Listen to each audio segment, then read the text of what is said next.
Panimula. Maraming mga tao ang nagnanais na magkaroon ng mga kakayahan sa telekinesis kung naniniwala silang umiiral sila. Ang problema ay pinalaki tayo upang maniwala na ang mga kapangyarihang ito ay hindi umiiral kapag mayroon sila. Ang isa pang magandang balita ay maaaring matutunan ng sinuman kung paano magsagawa ng telekinesis. Kung iisipin mo talaga, nasa loob mo na ang mga kakayahan na yon at ang kailangan mo lang gawin ay gawing aktibo ang mga ito na maaaring makamit sa pamamagitan ng pagsisikap at pagsasanay. Ang aklat na ito ay nilalayong tulungan kang matutunan kung paano i-activate ang mga kakayahan na ito at ilapat ang mga ito sa iyong pang-araw-araw na buhay.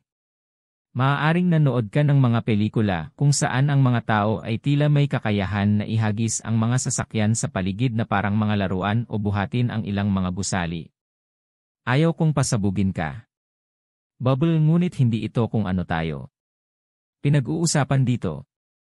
Matutulungan ka ng telekinesis na ilipat ang ilang maliliit na bagay paminsan-minsan. Mayroong ilang mga tao na maaaring matutong magsagawa ng telekinesis kapag hinihiling at maaaring ikaw ay nakaupo sa iyong mga kakayahan. Para sa karamihan ng mga tao, ang mga ganitong uri ng lumilitaw ang mga kakayahan sa mga sports. Ito ang dahilan kung bakit ang ilang mga tao ay hindi naniniwala na ito ay totoo. Sa telekinesis, hindi nalalapat ang iyong pisikal na lakas at ang kailangan mo lang ay ang iyong lakas sa pag-iisip. Nangangahulugan ito na kahit na ang mga taong may kapansanan ay natututo kung paano magsagawa ng telekinesis tulad ng iba. Sa katunayan, ang mga taong may pisikal na kapansanan ay nagagawa ito ng mas mahusay dahil mayroon silang mas mataas na antas ng konsentrasyon. Ang kaalaman tungkol sa telekinesis ay nagsisimula ng sumikat sa maraming tao sa buong mundo. Kabanata 1. Pag-unawa sa agham ng telekinesis. Natagpuan mo na ba ang iyong sarili sa isang sitwasyon kung saan nais mong magkulay berde?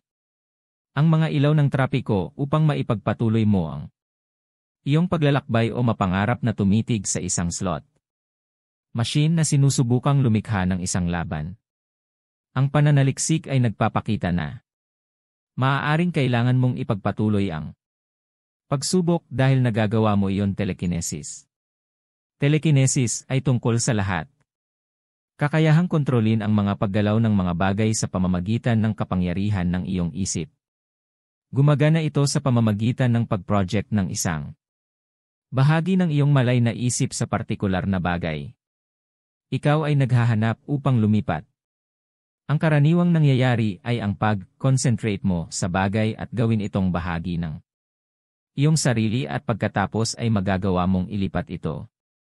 Posible ito dahil sa puntong ito ay itinuturing mo ang iyong sarili na ikatlong kamay na nagbibigay sa iyo ng kapangyarihang gumalaw. Ang pag-unawa sa telekinesis at ang agham sa likod nito ay makakatulong upang mapataas ang iyong mga pagkakataong magtagumpay sa pagsasagawa nito. 1. Pag-unawa kung gaano kahalaga at posibleng telekinesis.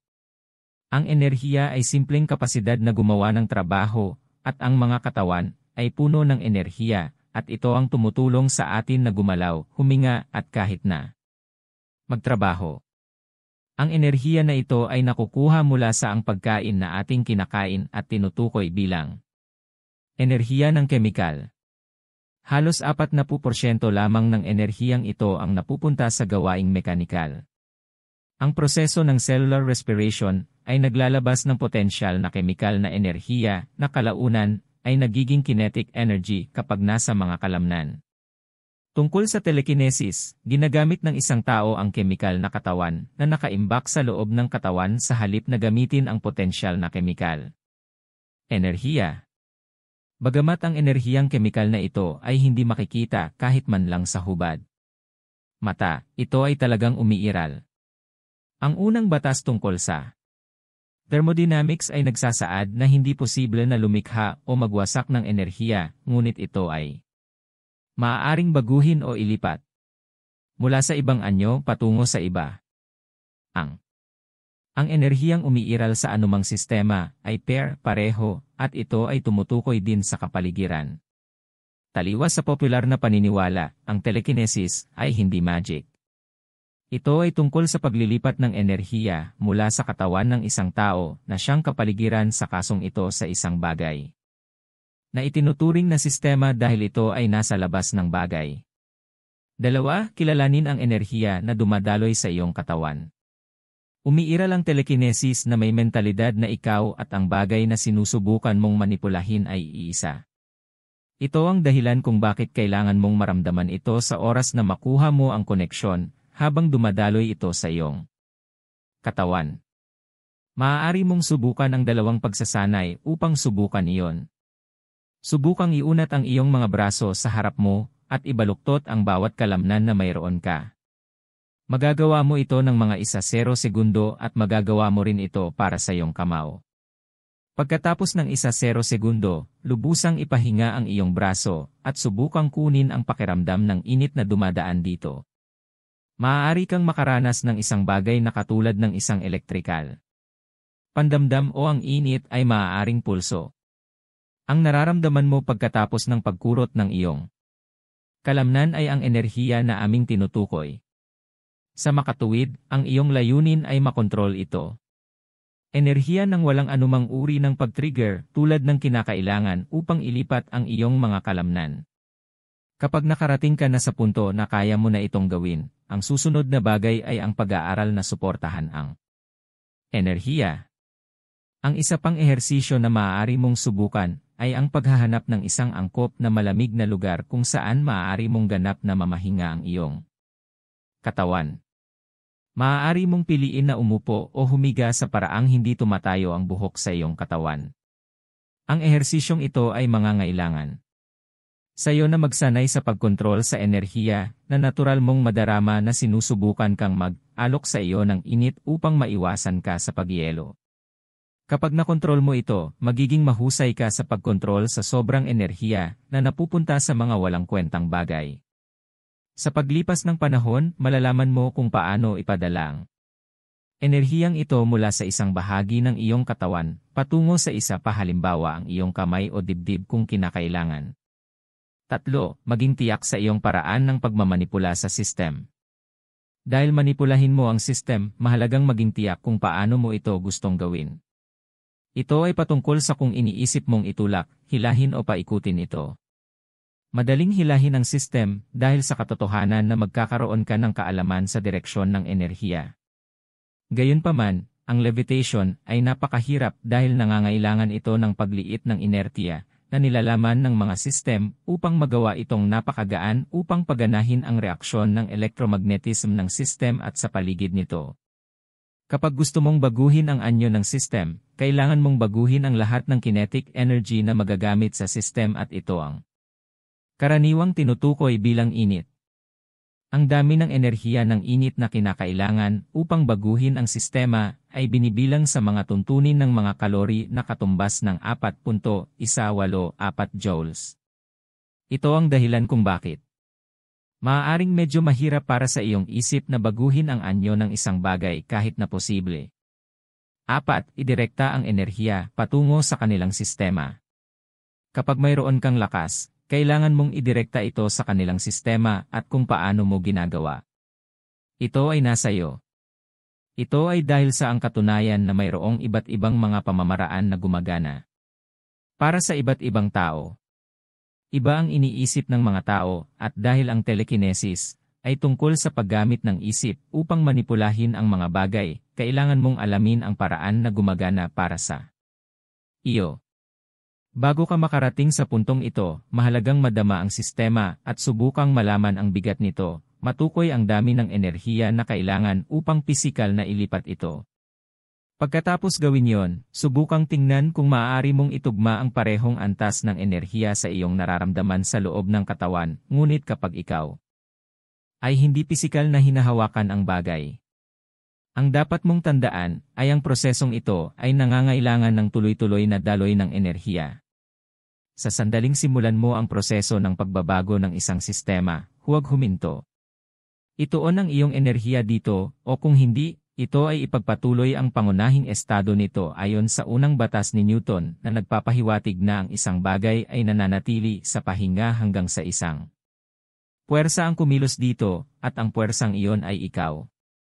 Kapag nagsasanay ng telekinesis, dapat mong malaman na kung tumutok ka sa mahabang panahon, ang iyong system ay maaaring maging lubhang nakakapagod na.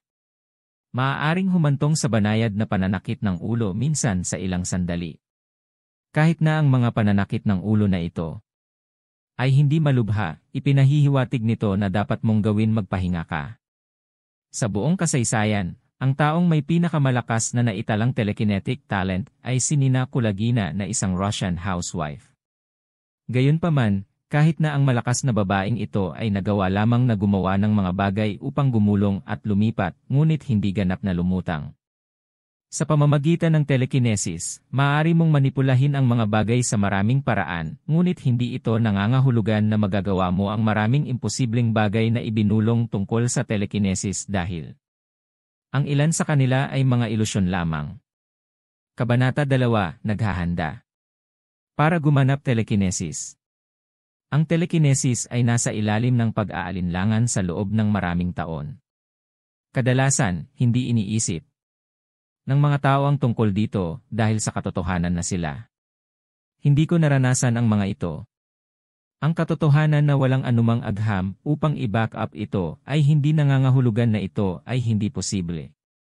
Hanggat bukas ang isip mo, maaari mo itong subukan. Ang pag-aaral ng telekinesis ay nangangailangan ng paghahanda dahil hindi ito isang bagay na ginagawa mo ng sabay-sabay. Isa, sanayin ang iyong mga kasanayan sa visualization. Ang visualization ay isa sa pinakamahalagang pagsasanay na kailangan sa pag-aaral ng telekinesis tungkol man ito sa iyong sarili o sa mga bagay sa paligid mo.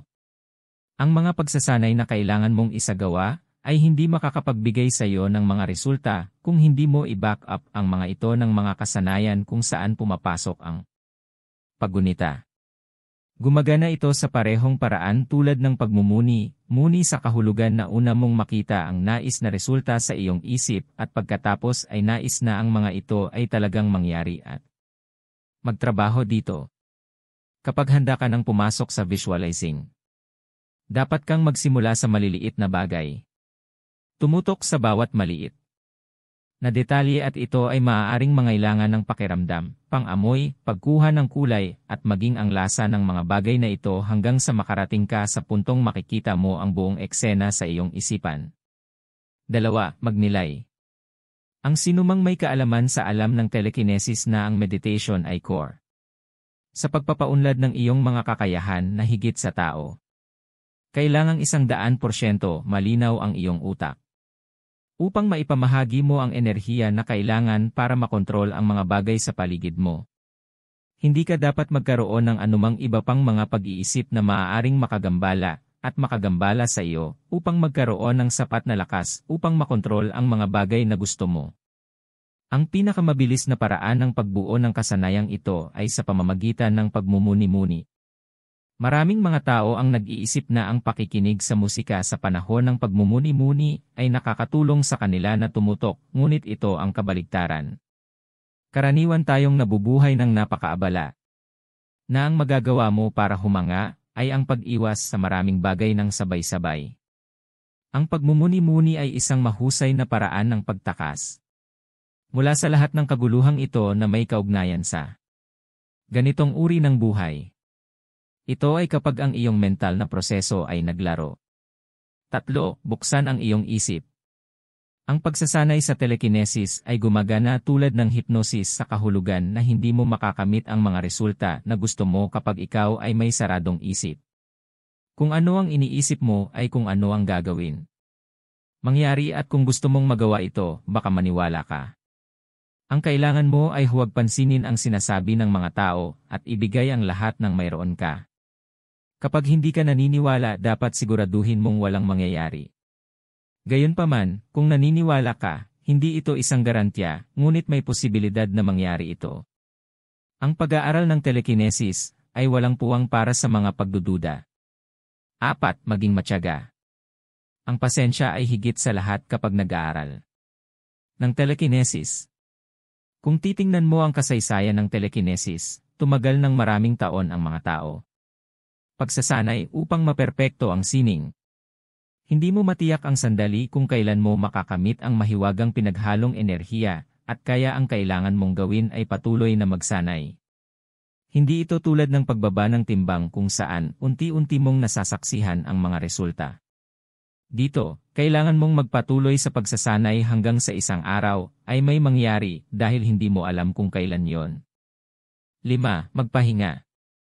Ang pagre-relax ay hindi karaniwang isang issue kung ikaw ay mahusay sa pagmumuni-muni dahil gagawin mo alam kung paano i-channel ang enerhiya na kailangan mo para sa telekinesis. Isipin ang isang senaryo kung saan sinusubukan mong i-channel ang iyong enerhiya, ngunit iniisip mo ang iyong trabaho, relasyon o anumang bagay. Hindi ito magiging posible kaya ang pinakamagandang gawin ay mag-relax. Hayaan mo lang ang iyong sarili sa sandaling ito at huwag hayaan ang iyong utak. Umalis ka. Ang isang mahusay na paraan ng pag-alis ng mga stress na kinakaharap natin sa ating pang-araw-araw na buhay ay sa pamamagitan ng paggawa ng yoga. Bukod sa yoga at pagmumuni-muni, maaari mong subukan ang ehersisyo sa pangkalahatan. Mahalagang magtabi ng ilang oras para sa iyong sarili araw-araw upang makapagpahinga. Hindi mo kailangang maglaan ng maram. Para dito, mga 15 tandang bawas 20 minuto ay sapat na at mapapansin mo na ang iyong araw ay magiging mas mabuti. Kapag nagsasagawa ka ng telekinesis, kailangan mong ihinto ang landas ng pag-iisip na ang bagay na sinusubukan mong kontrolin ay iba sa'yo.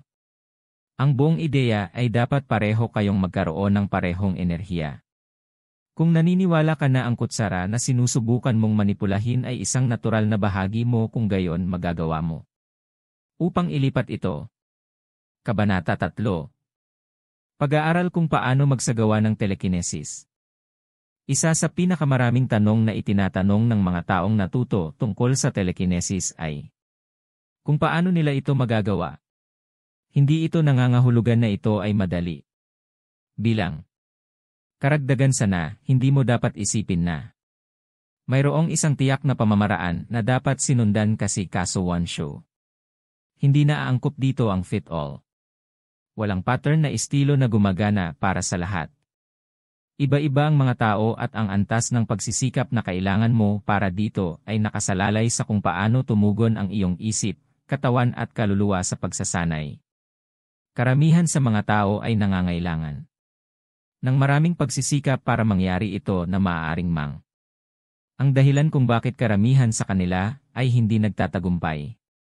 Ang isang bagay na dapat mong malaman ay ang katotohanan na naabot mo ang isang perpektong kombinasyon sa isang araw ay hindi isang garantiya na posibleng makuha ang eksaktong kombinasyong iyon sa susunod na araw.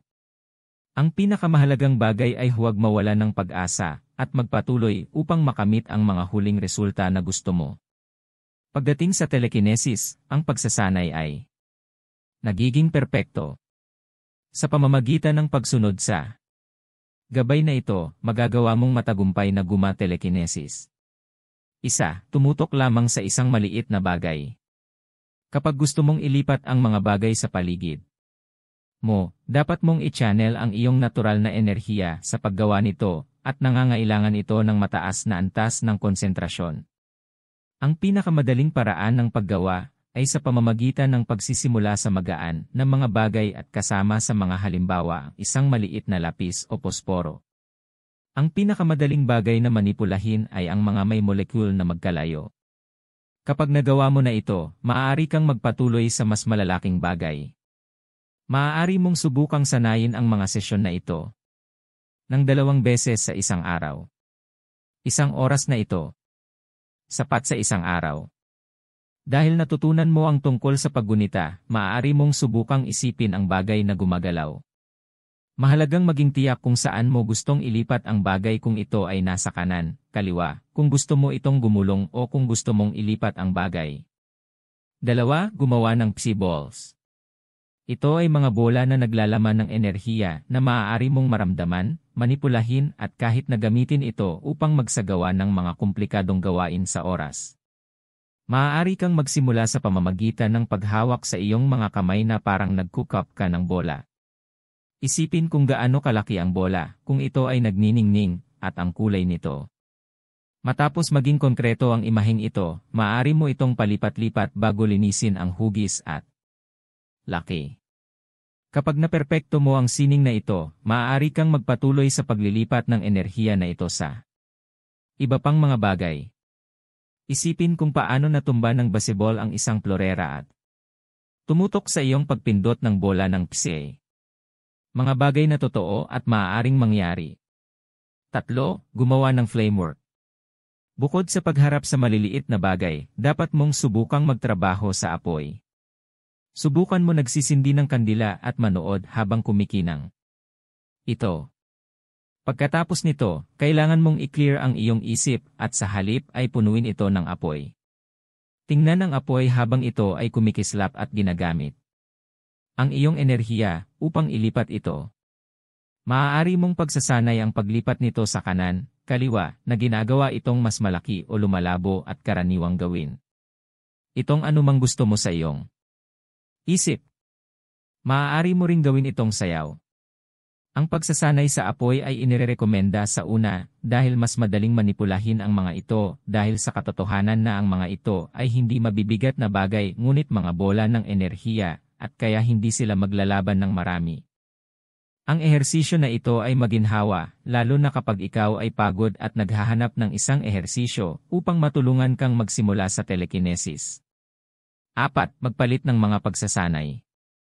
Ang katotohanan na gagawa ka ng telekinesis exercises ng halos 1 oras araw na kailangan mong baguhin ang mga pagsasanay na iyong ginagawa upang maiwasan ang monotony at pagkabagot dahil ito ay isang mahabang tagal. Ang pinakamahusay na paraan ng pagtukoy sa mga pamamaraan na pinakamahusay na gagana para sa iyo at sa mga hindi ay sa pamamagitan ng pagsubok sa mga ito. Ang isang pamamaraan na maaari mong subukan ay ang pagyuko ng isang kutsara. Huwag gamitin ang iyong pinakamahusay na China spoon para gawin ito. Kumuha lamang ng anumang kutsara na maaari mong gawin ng wala at hawakan ito ng pahalang sa harap mo gamit ang iyong dalawa. Kapag ginagawa ito, tiyaking nakaturo ang hawakan. Kunin ang iyong pagtuon sa psi ball at isipin na ito ay nagiging mas mainit o mas maliwanag. Kunin ang bola at igalaw ito sa iyong mga braso, at hayaan itong mapunta sa iyong mga daliri. Sa dulo, ang iyong mga daliri ay dapat na mabaluktot ang kutsara ng kasing dali ng mantikilya. Ang pinakamagandang oras para gawin ito ay kung kailan pakiramdam mo ay nakamit na ng psi ball pinakamainit na punto. Kapag sinusubukan ito, maaari kang mag-opt para sa isang bagay na gumugulong. Ang pinakamahusay na paraan upang magsimula ay sa pamamagitan ng isang light stroke at hayaang ang iyong konsentrasyon ay nasa bagay na nag-zoom sa mesa. Sa pagdaan ng mga araw, bawasan ang iyong sundot, ngunit tumuon pa rin sa pagpapanatili ng push. Maaari mo ring subukang gumamit ng kompas. May mga taong mas madaling magtrabaho dito dahil sa katotohanan ito ay free-floating. Ito ay isang bagay na maaari mong pagtuunan ng pansin kung nakabukas o nakapikit ang iyong mga mata. Kapag nakapikit ang iyong mga mata, kailangan mong iwagayway ang iyong kamay sa ibabaw nito. Nakaturo sa direksyon na gusto mong puntahan. Ito ay malinaw na kailangan mo ng isang tao upang subaybayan ang bola kung sakaling piliin mong gawin ito nang nakapikit ang iyong mga mata. Bilang kahalili, maaari kang gumamit ng kamera upang subaybayan ito. 5. Subukan ang astral projection. Ito ay tumutukoy lamang sa mga karanasan sa labas ng katawan at ito ay isang sitwasyon kung saan ang iyong kaluluwa ay umalis sa iyong katawan at pumunta sa astral plane. Para magawa mo ito, kailangan mong nasa napakalalim na estado ng hypnosis. Kapag ang iyong katawan ay pumasok sa estado ng vibration, ang iyong kaluluwa ay gumagalaw mula sa iyong katawan at pumasok sa mundo sa paligid mo. Bagamat ito ay tila madali, ito ay medyo mahirap gawin. Ito ay ipinapayong magsimula sa maliit upang maiwasan ang mga pagkabigo. Maaari mong subukang igalaw ang iyong braso o binti at maranasan ang out-of-limb na karanasan. Pagkatapos nito, magagawa mong lumipat sa iyong buong sarili at magagawa mo lumibot sa iba't ibang kwarto. At pagkatapos ay sa kapaligiran. Ang pag-iisip na ito ay maaaring lubhang nakakatakot. Ngunit huwag magpadala sa takot, magpahinga ka lang at makakabalik ka sa iyong katawan. 6. Huminto kapag napagod ka. Ang mga pagsasanay na ito ay maaaring magpapagod sa iyo, lalo na kung wala kang sapat na pahinga, at kaya sa tuwing nararamdaman mo na ikaw ay pagod sa mental o pisikal, magpahinga ng sapat at siguraduhin na magpapatuloy ka lamang kapag ang pagod ay nawala at bumalik ka sa normal. Makakakuha ka ng mas magagandang resulta kapag na-refresh ang pakiramdam mo. Ang pinakamahusay na paraan upang malaman kung handa ka na para sa mga pagsasanay ay makinig sa kung ano ang sinasabi sa iyo ng iyong katawan at isipan. Kabanata 4, Telekinesis. Mga ehersisyo na maaari mong subukan. Naiisip mo ba kung gaano kalakas ang iyong isip? Bueno, kapag nakuha mo ang tamang pagganyak, pagsisikap at patnubay, magagawa mo ang mga bagay na hindi mo alam na posible. Mayroon kang kapangyarihang ilipat ang mga bagay mula sa isang lokasyon, patungo sa isa pa nang hindi kinakailangang pisikal na hawakan ang mga ito. Ang ating mga isipan ay puno ng enerhiya na nakokontrol at ito ang kapangyarihang ginagamit ng telekinesis. Kapag nagsisimula ka, kailangan mong malaman kung paano itap ang iyong mga kapangyarihan sa konsentrasyon at maaari ka lamang magpatuloy sa pagkuha. Nagsimula sa telekinesis pagkatapos mong ma-master ito. Napag-usapan namin kung paano. Mahalagang konsentrasyon ay nasa mga nakaraang kabanata, ngunit maaari mong malaman ang aktwal na mga pamamaraan ng paggamit nito. 1. Teknik para sa pagbuo ng mga kapangyarihan sa konsentrasyon. Kapag sinasanay mo lang ang iyong sarili na mag-concentrate, maaari kang magsimula sa pamamagitan ng upo sa isang madilim na silid at walang anuman kundi isang kana. Para sa kumpanya, ang kandila ay dapat manatili sa isang sulok ng silid kung nasaan ka upang maiwasang maapektuhan ang apoy ng mga bagay tulad ng hangin o maging ng iyong sarili. Hininga. Ang iyong focus ay dapat sa apoy ng kandila at alisin sa iyong isipan ang lahat ng iba pa mula sa mga kaisipan hanggang sa mga tunog. Kapag sigurado ka na walang makakaabala, maaari kang tumuon sa iyong paghinga at subukang tingnan kung naririnig mo ang iyong sariling tibok ng puso. Kapag narinig mo ito, makatitiyak kang sapat na ang iyong pansin upang magsimula. Ang susunod na hakbang ay pagmamasid sa apoy ng kandila at sinusubukang madama ang enerhiyang dumadaloy mula sa apoy na iyon. Ang isa pang pamamaraan na maaari mong ilapat ay ang paggamit ng isang sheet ng papel. Ang papel na ito ay dapat napayak at dapat ay may isang itim na tuldok. Maaari mong subukang tumuon sa tuldok na yon araw-araw ng humigit kumulang 15 minuto o higit pa. Makakatulong ito upang lubos na mapabuti ang iyong lakas ng konsentrasyon. 2. Mga ehersisyo para sa gumagalaw na bagay.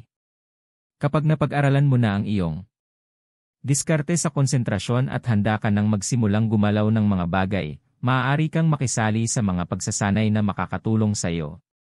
Tuparin ito. Ang kailangan mong malaman sa yugtong ito ay kailangan mong gamitin ang iyong isip araw-araw. Nangangailangan ito ng mga gumagalaw na bagay at gumawa ng pagbabago sa panahon sa paraang gusto mo. Paglipat ng pendulum. Maghanap ng isang palawit o gumawa ng isa sa bahay sa tulong ng isang tapon na isinasabit sa pamamagitan ng isang string. Kunin ang pendulum na ito sa isang lugar na hindi malapit sa mga bintana at pinto at ito maaari nasa isang sulok ng isang ibinigay na silid. Ilagay ang lahat ng iyong enerhiya sa pendulum gamit ang iyong kapangyarihan ng konsentrasyon at subukang ilarawan ito na gumagalaw. Ang visualization ay nasa ilalim. Pinakamadaling paraan sa mga tuntunin ng pagtatakda ng pendulum sa paggalaw. Bilang kahalili, maaari mong gamitin ang paggalaw ng iyong mga mata upang makamit ang parehong mga resulta. Ang huli. Ang pamamaraan ay nangangailangan ng higit na pagsisikap bagaman hindi ito nangangahulugan na ito ay hindi sulit na subukan. Kapag nagsisimula ka, mas mahusay na magsimula sa mas magaan na mga bagay dahil sa ang katunayan na ang mga ito ay mas madaling ilipat. Dahil ang aktibidad na ito ay nangangailangan ng maraming lakas ng pag-iisip. Normal lang na mapagod pero siguraduhin. Magpahinga ka muna saglit bago ituloy. Kapag nakakaramdam ng pagod, lumulutang ang bulaklak. Ito ay nangangailangan sa iyo upang punan ang isang mangkok na may tubig at pagkatapos ay maglagay ng toothpick o bulaklak upang lumutang sila sa tubig. Pumili ng isang matatag na lugar upang ilagay ang mangkok ng tubig at siguraduhing wala vibrations na maaaring makagambala dito. Maaari kang magsimula sa pamamagitan ng pagsasagawa ng ilang pagsasanay sa pag-concentrate habang naghihintay ka para tumahimik ang tubig.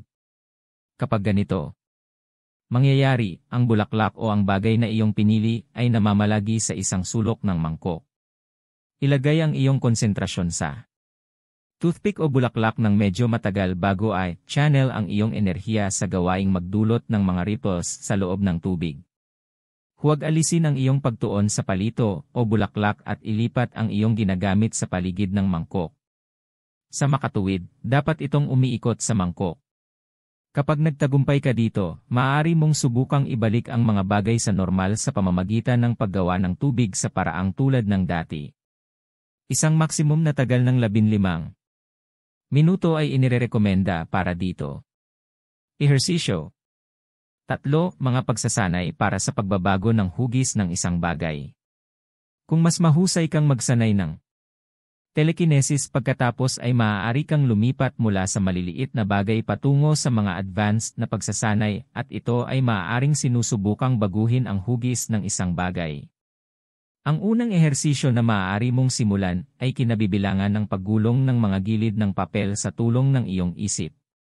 Kapag naging mahusay ka dito, maaari kang magpatuloy sa pagyuko ng mga bagay at pagkatapos ay kasunod ang mga paglabag.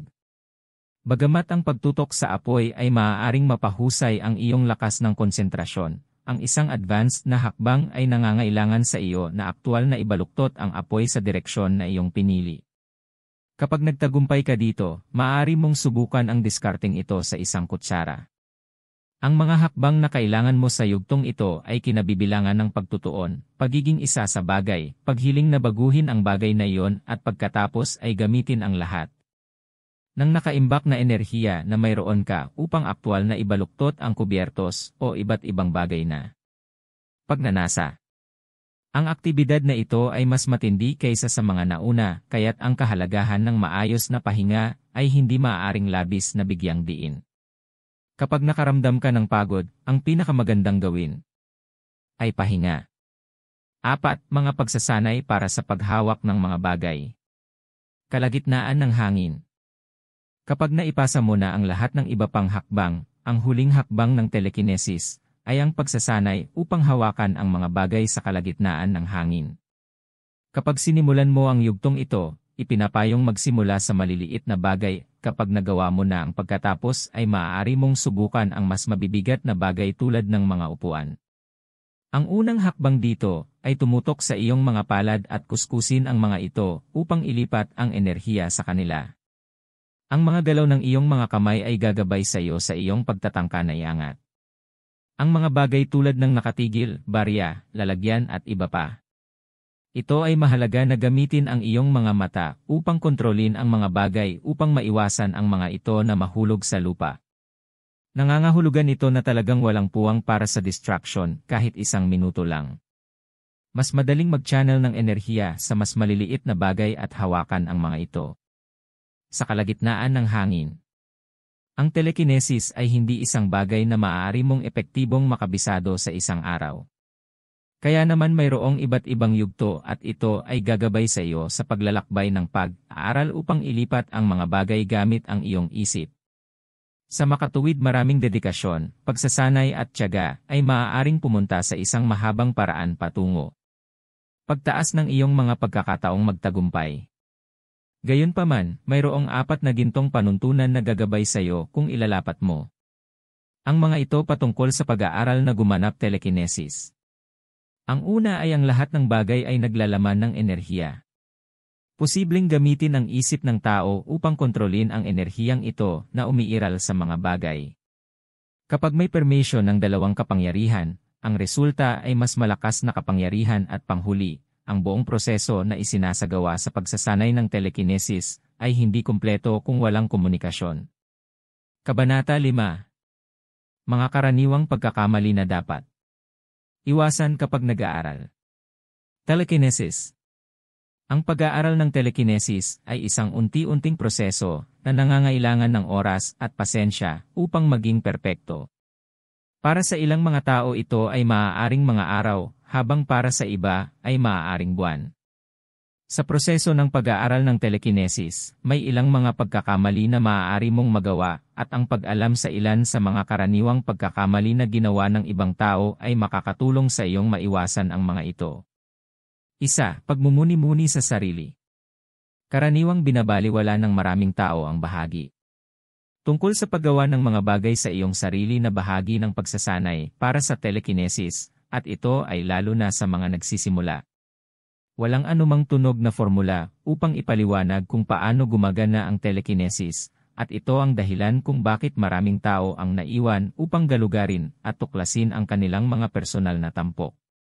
Ang pananaliksik tungkol sa telekinesis ay mahalaga sa paggabay sa iyo kung paano gawin ang mismong proseso, ngunit kailangan mo rin ng pagmuni-muni sa sarili upang aktwal na matulungan kang makalusot.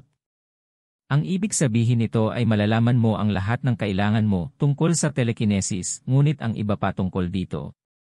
Sa kung ito ay gagana o hindi. Depende sa iyo. Ito ang dahilan kung bakit kailangan mo sandali ng pagmumuni-muni sa sarili na kung saan ay tulungan kang mas maunawaan ang iyong sarili. Magagawa mong magpasya kung ano ang iyong naiisip sa loob at malaman ang dahilan nito. Ang magiging resulta. Mas nakikilala ang iyong sarili at lubos na nadaragdagan ang iyong mga pagkakataong magtagumpay sa telekinesis. Ito ay dahil sa katotohanan na ang pagkilala sa iyong sarili ay mas madalas na kasama ng mga damdamin ng pagpapahalaga sa sarili na mahalaga sa buhay sa pangkalahatan at gayon din sa pagiging matagumpay sa telekinesis. Sa makatuwid, ang paglaktaw sa bahaging ito ay isang pagkakamali na dapat mong iwasan kapag nagpasya kang subukan ang telekinesis. Karamihan sa mga tao ay mas interesado na makarating sa bahagi kung saan nagagawa nilang ilipat ang mga bagay, ngunit ang magagandang bagay ay nangangailangan ng oras upang magawa at nangangailangan ng pagsunod sa mga kinakailangang hakbang. Bagamat medyo malakas at natural ang apela na ito, maging handa na sundin ang tamang pamamaraan upang mapataas ang iyong mga resulta ng pagkamit ng tagumpay. 2. Resonance. Ang resonance ay tumutukoy sa mga sandali kung kailan may ilang mga kaugnay na vibrations na bono upang lumikha ng isang mas malaking pagtulak na may higit na diin sa metapisiko o metaporikal na aspeto. Matapos gawin ang iyong sarili na hakbang na nangangailangan ng pagmumuni-muni sa sarili, magkakaroon ka ng mas mahusay na pag-unawa sa iyong sarili at mas malapit ka sa iyong sarili. Binibigyang daan ka nitong mag-isip at tanggapin ang ilang bagay na hindi man lang pinaniniwalaan ng lipunan. Mauuna ka nito kaysa sa isang taong gustong magsanay ng telekinesis, ngunit hindi pa umabot sa puntong ito ng paniniwala sa ito. Makakatulong ang resonance sa kahulugan ng mas naniniwala ka sa isang bagay, mas nararamdaman mo ito, kantahin ito mula sa loob, at sa pangkalahatan ay magkakaroon ka ng positibong saloobin tungkol dito. Ito ay magbibigay daan sa iyo. Naihanay ang mga paniniwala na maghihikayat sa iyo. Magpatuloy. Kung ikaw ay gumaganap ng telekinesis at nakakita ka ng isang bagay na tila kakaiba sa iyo, dapat iwasan ito at hindi mahalaga kung ito ay inirekomenda ng mga eksperto. Okay lang magkaroon ng sarili mong paniniwala. Nasabi na namin na wala pang malinaw na landas na tinukoy para sa pagsasagawa telekinesis, at kaya sino ang nakakaalam? Iyong maaaring tama ang paraan o maaaring may natuklasan ka. Sa makatuwid, kung may bagay na tama para sa iyo, galugarin ito. 3. Pagpapaalam. Ano ang dapat mong malaman tungkol sa pagpapaalam? Na ito ay isang mahalagang bahagi ng telekinesis. Sa pangkalahatan, ang mga tao ay karaniwang iniiwasan kapag sinubukan nilang lumampas sa kanilang sariling mga limitasyon, at dapat lamang tayong sumunod sa mga pamantayan ng lipunan. Karaniwang sinasabi sa atin ang ating mga limitasyon mula noong tayo ay bata pa, at ang ilan sa mga ito ay ipinasa sa atin mula sa ating mga magulang, tagapag-alaga, mga taong tinitingala natin. Ginagawa nitong madali para sa amin na masyahan sa hindi pag-abot sa aming buong potensyal. Ito ay isang bagay na maaaring makahadlang sa iyo na magtagumpay sa telekinesis dahil nangangailangan ito ng mataas na antas ng paniniwala. Ang isang paraan ng pag-alis ng mga pagdududa sa sarili na maaaring mayroon ka ay sa pamamagitan ng pagmumuni-muni sa sarili na aming nabanggit. Maaari mong subukang baguhin ang bawat iniisip mo patungo sa positibo. Siyempre, makikita mo ang iyong sarili na may mga negatibong pag-iisip paminsan-minsan, ngunit kung sanayin mo ang iyong sarili na ibaling ang mga ito sa mga positibo, mapapansin mo ang isang pagbabago pagkatapos ng ilang oras. Maaari kang magsanay sa pagpapaalam sa tuwing nakakaranas ka ng mga negatibong kaisipan. Karaniwan, ang iyong unang instincts ay upang subukan at labanan ang mga ito at ito ay hindi ilagay ikaw sa kalmadong pag-iisip na kailangan para sa telekinesis. Magsanay ng malalim na paghinga at sabihin sa iyong sarili na ang lahat ay magiging okay at hayaan ang iyong isip na gumala sa ibang bagay. Kung sakaling mahirap ihinto ang pag-iisip tungkol sa partikular na negatibong bagay sa iyong isipan, maaari ka pa ring huminga ng malalim bago malaman ang iyong sarili dahil maaaring sinusubukan ng iyong isip na harapin ang partikular na kaisipang iyon sa totoong oras. Laging tandaan na ang takot, pagdududa o negativity ay nangyayari kapag natatakot ka sa iyong sariling kawalan ng kakayahan. Nangangahulugan na mayroon ka kung ano ang kinakailangan upang maisagawa ang telekinesis. Minsan, matutuklasan mo na natatakot ka sa walang magandang dahilan. Sabihin sa iyong sarili na ikaw ay malakas at paasa sa paglipas ng panahon, ang mga bagay ay magsisimulang dumaloy ng natural para sa iyo. 4. Wastong focus. Nangangailangan ka ng tamang pagtutok para makabuo ka ng telekinesis, kahit na ito ay mahalaga sa iba't ibang bahagi ng iyong buhay. Karamihan sa mga tao ay madalas na tumutuon sa pamamagitan ng pagpupumilit o paglalagay ng maraming pagsisikap. Kapag inilagay nila ang kanilang isip sa isang bagay, madalas nilang sinusubukan na isama ang lakas ng kalamnan dito. Ito ay lalo na ang kaso sa telekinesis, dahil ang mga gawain na dapat gawin ay nangangailangan ng puwersa sa ordinaryong mga pangyayari ngunit ang mga patakaran ay nagbabago at mental focus ang kailangan dito. Kailan? Bagay ay hindi pumunta sa aming paraan, ito ay tao. Kalikasan upang ilagay sa higit na puwersa at ito ay madali. Para sa ito upang lumikha ng isang mabisyo cycle na humahanton sa maraming stress at frustrations na hindi nakakatulong sa telekinesis. Mga pagsasanay. Ang pinakamahusay na paraan ng pagkamit ng focus ay sa pamamagitan ng pagiging sa isang nakaka-relax na estado. Umupo ka lang sa isang lugar, magpahinga at buksan ang iyong isip. Magkakaroon ng libreng espasyo sa loob mo at magkakaroon ka ng puwang para huminga. Ito ang tamang oras para kunin ang iyong bagay at subukang ilipat o manipulahin ito sa paraang gusto mo. Huwag mo nang isipin, sa halip, hayaan mo ang iyong sarili. Damhin ang karanasan. Ang susunod na bagay ay magsisimula kang maramdaman ang bagay at madarama mo na mayroon kang koneksyon dito. Kahit na hindi mahalaga na subukan at alamin kung ano ang koneksyon na ito dahil maaari mong kunin ang iyong pagtuon mula sa pangunahing issue. Kapag mayroon kang ganitong koneksyon, subukan at ilipat ang bagay. Maaari mong isipin na may puwersa sa tabi ng bagay na marahang hinahawakan ito o maaaring ito ay isang likas na enerhiya na nagsisimulang gumalaw.